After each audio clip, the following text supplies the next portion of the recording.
What is your attachment to the Defence Force? My attachment to the Defence Force today, I'm a veteran, enlisted in the military at a young age, at 19, for a rural town in New South Wales. How long did you serve in the Army? I served 1990 to 2003, so that would have been 13 years in total. Could you tell us a little bit about your life and duties in the service?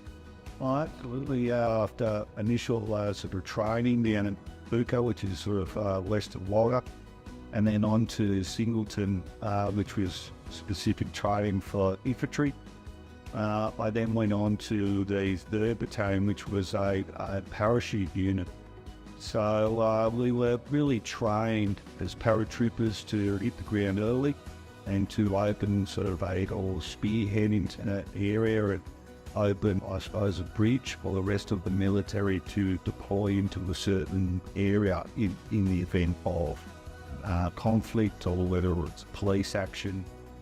So my duties sort of expanded from learning as a rifleman all the way through to a section commander. I went on to be a recruit instructor and did a myriad of courses from jungle warfare to MOUT operations, which is military operations over urban terrain, and all aspects. So it was sort of a very wide range. Were you deployed? And if so, can you tell us a little bit about what that entails? Yes, I was actually. I had just returned from a Logbook, which is an exchange of military personnel between Australia and the UK. I was with the British Royal Marines and returned in 1999. And just as I returned back to the unit, I was within 2 months deployed to East Timor. So that predominantly was a police action over there by most part, and just providing security, ensuring law and order. There were some, incidences over there, but by most part, it was initially was more of a police action with other countries involved. What career did you choose after you left the service? That's a very good question. When I left the military, I was somewhat sort of disillusioned. I didn't know where I was going to go or what I was going to do, or what I was offered to do more important. I thought my role would have been one of, security guard or some adventure training program. But lucky enough, I went back to school and did my MBA, and then started up a business providing systems and labour into the food industry for hygiene reasons. To this day now, we employ over 1,500 staff throughout Australia and New Zealand. Got a very successful company. But I was very lucky. I sort of left the military and hit that on a opposite green line of hygiene within the food industry. But throughout that time, there was some bad days and trying to build a business, and it gave me the strategies that I learned in the military with discipline, teamwork, and of all of that, I think owning responsibility. If you own your responsibility and become responsible, I think that has helped me, which a great deal of being successful today. Why did you join SMEAC, and what does it mean to you?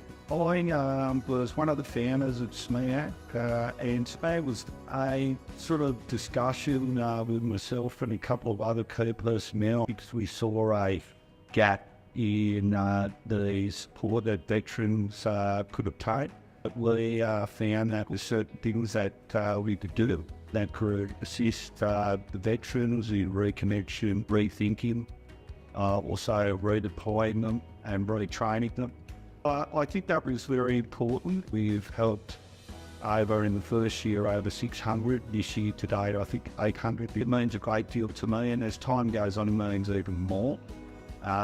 Knowing that they paid in the organisation, they work tirelessly to try and help veterans in different issues, whether they want just like to be a volunteer or whether they have some physical or some mental problems, or in both.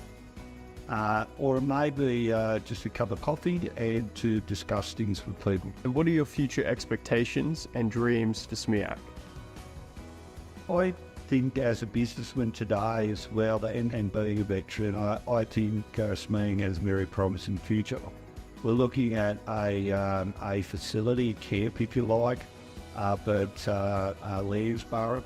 I think that will enable us to have veteran programs and just facilitate veterans and assisting with the other with the greater community when we have events up there, whether it's anything from music or concerts to markets, weddings, birthdays, and also some of the key days for us, and Anzac Day, and veterans and their families. And when I say veterans, I mean the Defence Force, and not just the Army.